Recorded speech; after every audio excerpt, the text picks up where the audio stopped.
I started to follow Jesus in July of 2001. I was baptized in August of 2001, and then September the 11th happened the next month. When I met Jennifer on September the 11th at a prayer service, I had no relationship with or knew anyone who had any physical disabilities.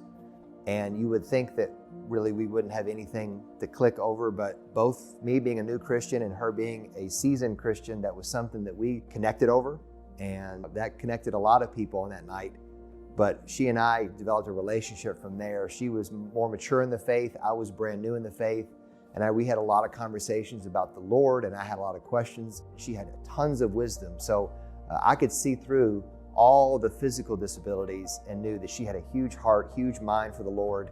And that's really what connected us as friends. So on September the 11th, I saw the world totally different than I had before. And she knew as a new Christian that I was seeing things differently and that I would see Christmas a totally different way. And that's what I love about the book, that we see it from a different perspective that most people have never thought of, about a conversation between the Father, Son, and Holy Spirit.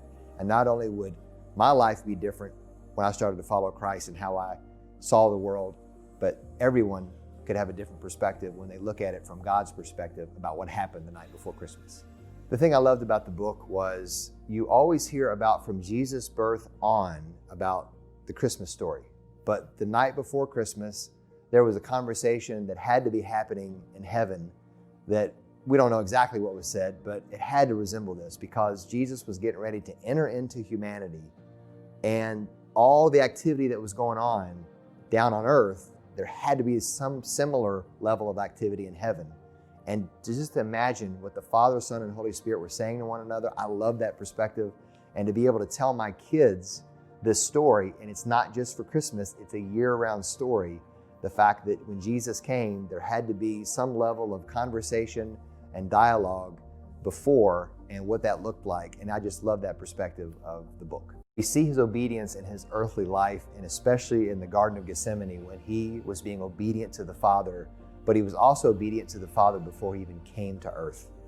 And so Jesus' obedience from the time he was a child until the time he left was amazing and beautiful and perfect, but he was also obedient to the Father before he ever became a man. And to me, that was the most impactful part that I really had never thought about until I read this book. The book is about a conversation the night before Christmas in heaven. And I think it's so beautiful that because of Jesus' coming to earth, living, dying, resurrecting, that now we get to be part of that conversation.